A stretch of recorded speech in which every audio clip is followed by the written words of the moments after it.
Part 1. You will hear a female and a male student talking to a female tutor about a self-evaluation form.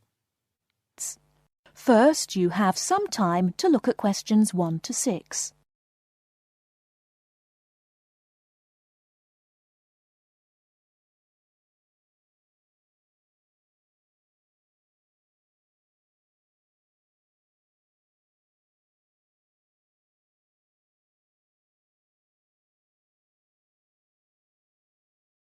Now we shall begin. You should answer the questions as you listen, because you will not hear the recording a second time. Listen carefully and answer questions 1 to 6. Now, Mark and Anna, I have to say that I thoroughly enjoyed your joint presentation on the application of robotics in a non-industrial setting to the group on the 2nd of December, and it is clear that you have both devoted quite a lot of time and effort to it. Have you had a chance to fill in the self-evaluation form for the session? Yeah, we have. So, Mark, what do you think overall? Well, generally I felt the presentation worked very well. In fact, we seemed to hold the attention of the others throughout. And the pace of delivery was fairly even, as were the range of activities we organised. I agree with Mark, but I'm not sure we were comprehensive or academic enough. No comment, really, except that I don't think there was any question of it not being thorough. I think we were a bit too chatty and too jokey at times, rather than formal. OK, what do you think were the best areas? And which do you think can be improved on? Well, everything could have been improved on. I felt very good about the handouts. We'd spent a lot of time putting them together. They had a very professional appearance as we bound them into a booklet. To me, the handouts were the best part, as we had a very extensive bibliography and the booklet seemed to go down well. The booklet you did for the handouts certainly showed you had done a lot of work. But I think that you put too much material into it, and people got distracted by it. Perhaps you could have cut the handouts by about a third. I see. When I come to think about it, maybe you're right. OK. But there were times in the middle of the presentation where things did go a bit astray. I think that was my fault when I got the PowerPoint slides out of sequence and I had difficulty getting back on track. I also think we rated our technical ability too highly, especially when operating under pressure. I had never done a presentation with technical equipment before, so it was a steep learning curve for me in particular. Yes, I think you could have done with a bit more practice with the equipment beforehand. Before you hear the rest of the conversation, you have some time to look at questions 7 to 10.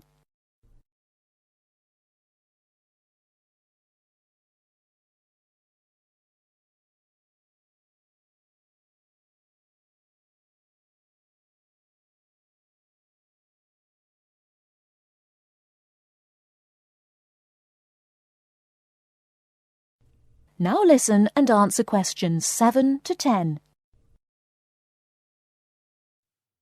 What about the next item on the feedback form, the aims and objectives?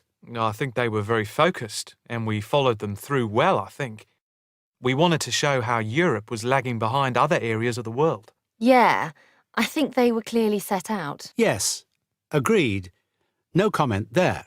The diagrams and charts were appropriate. Yes, I have put that too. They did work well in helping to illustrate and break up the presentation by cutting down on the number of words and text on the screen. What about delivery? Well, I think our performance was average. It was difficult to coordinate speaking and presenting the material at the same time. I was quite self-conscious of what I was doing. It was down to a lack of experience. Unfortunately, both of you had the habit of standing in front of the projector, so you kept blocking the image on the screen. To me, this is the area that requires the most improvement.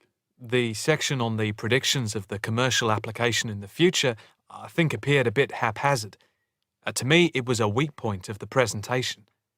And I think that some of the slides could have had fewer words. And we could have done some fancy graphics with the words. If you had to give yourselves a mark overall, how much would you give out of 10? 6, maybe? I'd be happy with that. though bits were probably nearer a 7, so I'd say a 6. Anna, what do you think? I think for me it's perhaps a 7. OK, did you find the task and the evaluation useful? That is the end of part 1.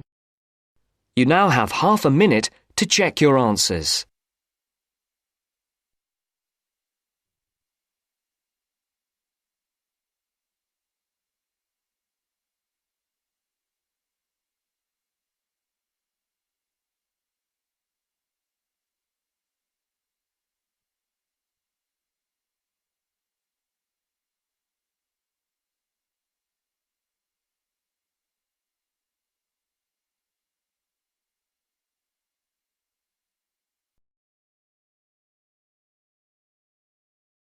Now turns to part 2. Part 2. You are going to listen to a talk about au pairs in the UK. First, you have some time to look at questions 11 to 15.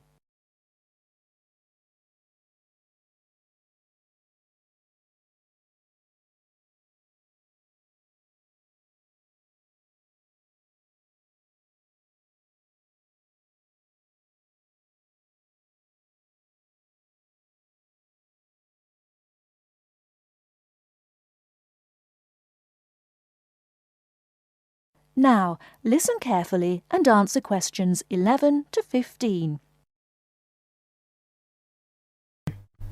What is an au pair? An au pair is a single girl without any dependents who comes to the UK to learn English and to live as part of an English-speaking family. She is not a domestic servant, but may help in the house for up to 5 hours a day for pocket money. Suitable tasks would be light housework and taking care of children. She should have 1 day each week completely free, and she should be free to attend language classes and religious services if she wishes. Pocket money should be between £15 and £20 per week, and she should have her own room. Before she arrives, she should have as much information as possible about the home she is going to and what she will be expected to do. She will find it helpful to have a letter from her hostess explaining the arrangements to show the immigration officer when she arrives.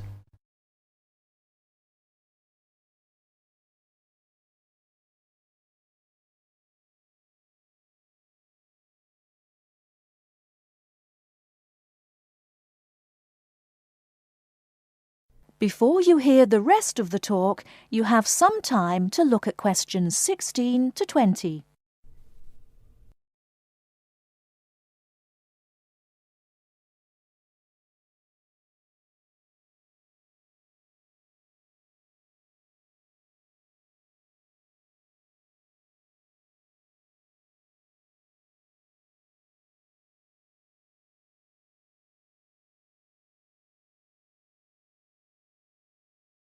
Now listen and answer questions 16 to 20.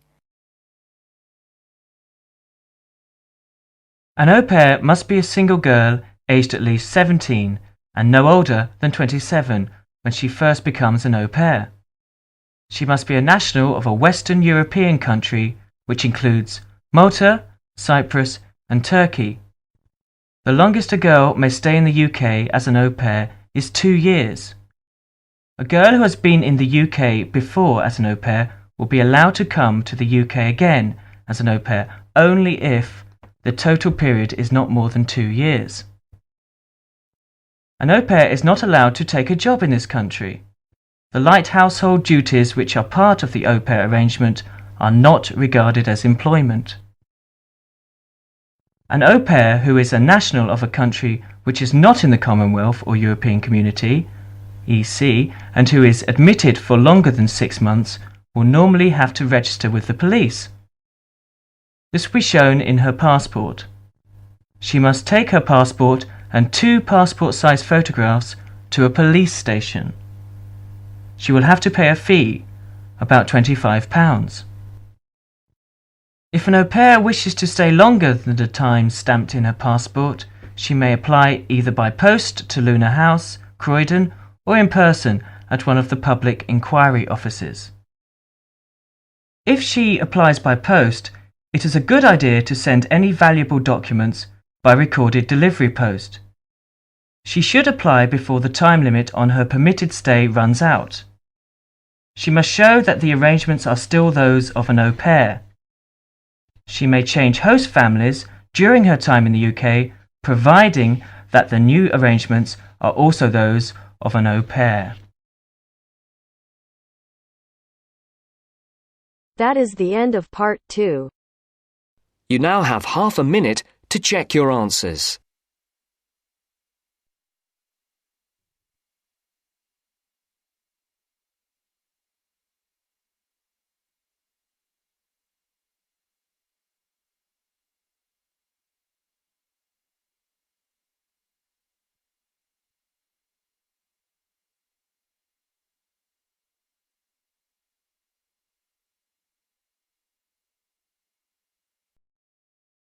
Now turns to part 3. Part 3. You will hear two students talking about a class assignment about wild bird rescue and rehabilitation. First, you have some time to look at questions 21 to 25.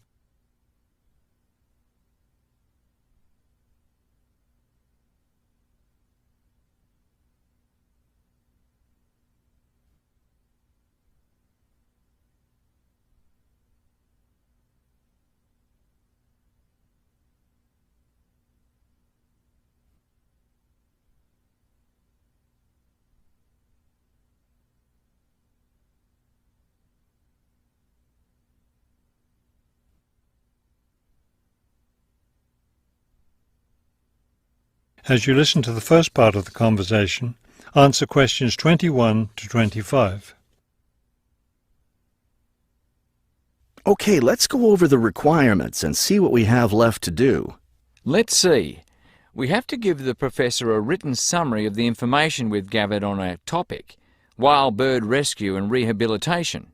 The other written thing we have to turn in is a case study of the rehabilitation of one bird. We have the information on that already. Right. All we have to do is write it up. What about charts and graphs? Do we need to include something like that? I don't think so. They aren't really relevant, but we do have to turn in a list of the resources we used. Naturally. What about videos? I heard some of the other students were doing that. Well, I guess that must be optional, because I don't see it on the requirements list. Okay, we should start planning our class presentation, since that counts for half the grade. We've looked at lots of sources of information, but I think our best source was the interviews we did with the wildlife rehabilitators. Agreed. That and the journal articles. I think we have enough information from those two sources for the presentation anyhow. The books we looked at weren't all that helpful. I wonder if we should try to bring in some live birds for the presentation. That would be too difficult, don't you think? But we have lots of photos of rehabilitated birds. We can show those.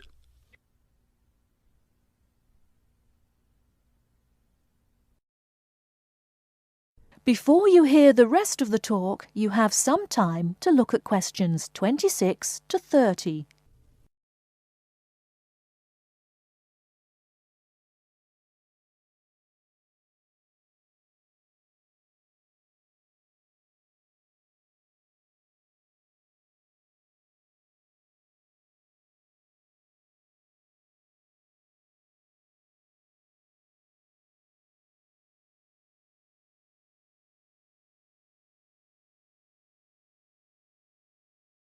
Now listen and answer questions 26 to 30. Now listen and answer questions 26 to 30. Right. Okay, I think we should start by talking about how to rescue a bird. Probably first we should help people understand which birds need rescuing. Yeah, that's really important.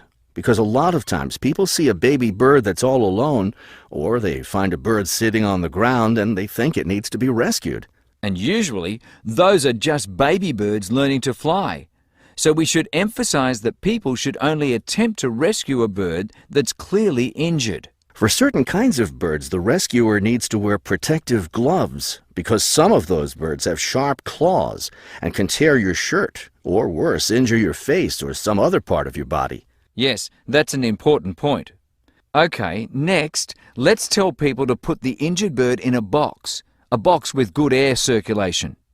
We should let them know that a cage isn't necessary, and a bag, especially a plastic one, could hurt the bird more. Another thing we need to say is that the best way to help the bird stay calm is not by petting it or talking to it, but by leaving it completely alone. Then people should take the bird to the bird rescue center as soon as possible.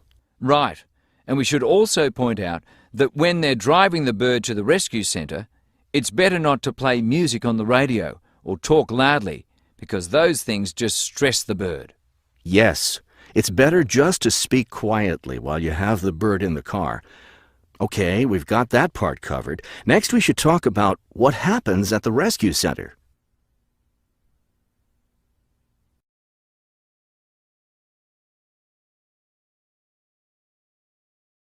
That is the end of part 3. You now have half a minute to check your answers.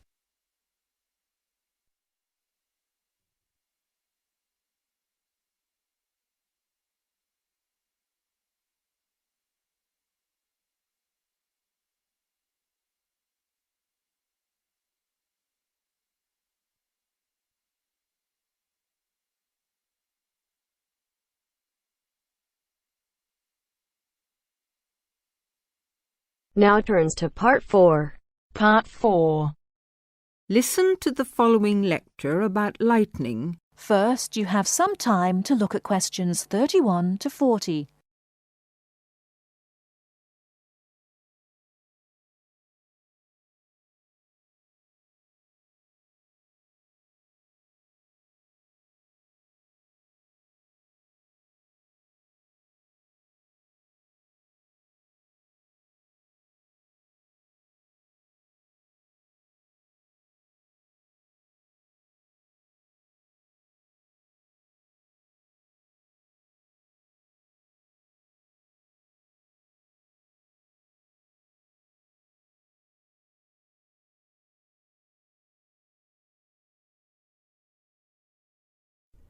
Now, listen carefully and answer questions 31 to 40.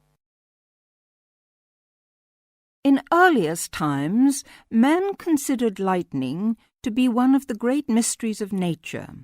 Some ancient people believed that lightning and thunder were the weapons of God.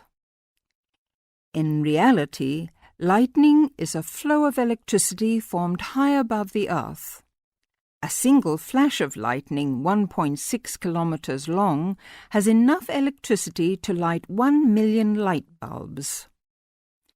The American scientist and statesman Benjamin Franklin was the first to show the connection between electricity and lightning in 1752.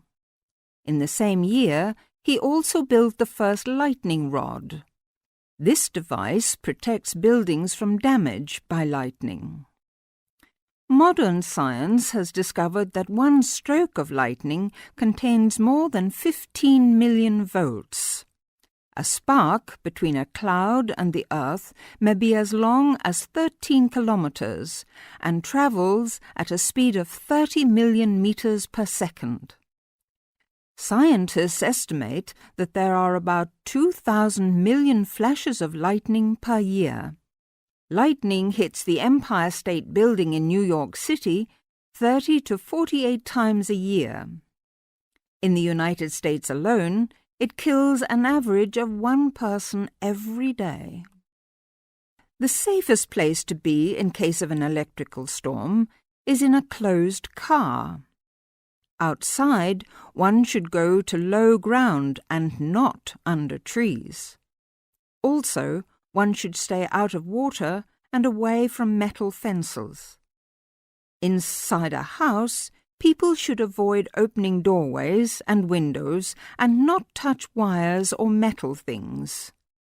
With lightning, it is better to be safe than sorry. That is the end of part 4. You now have half a minute to check your answers.